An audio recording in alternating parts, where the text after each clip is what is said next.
જય શ્રી કૃષ્ણ. આજે આપણે બનાવીશું ચણાના લોટના પુડલા. લીલા કાંદા નાખીને ચણાના લોટના પુડલા બનાવીશું. અહીં મેં લઈ લીધો છે ચણાનો લોટ 2 વાડકી અને લીલા કાંદાને પણ ઝીણા સમારી લીધા છે.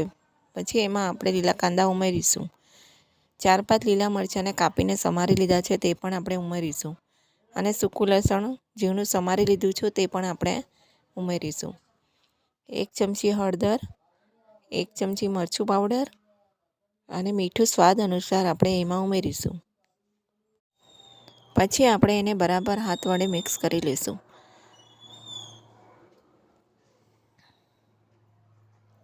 અને થોડું પાણી ઉમેરીને આપણે એક બેટર તૈયાર કરીશું.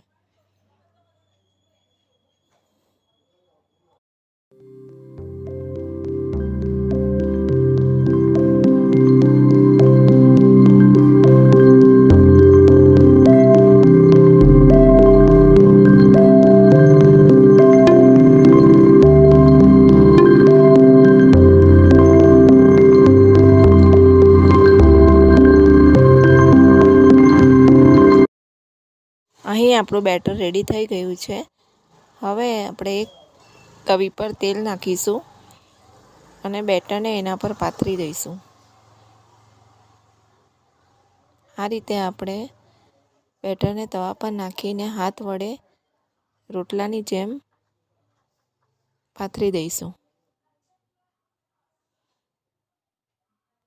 આ રીતે પાથરી લીધા બાદ આપણે એને ધીમા તાપે ચડવા દઈશું.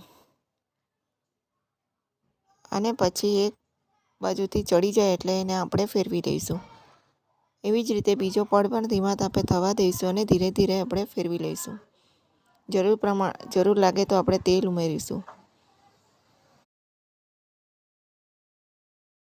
આ રીતે પુડલા બંને તરફથી શેકાઈ ગયા છે તો આપણે એને ડીશમાં કાઢી લઈશું. અને અહીંયા દહીં લઈ લીધું છે. તમે દહીં સાથે પણ ખાઈ શકો નહીં તો ટમેટો સોસ સાથે પણ ખાઈ શકો છો.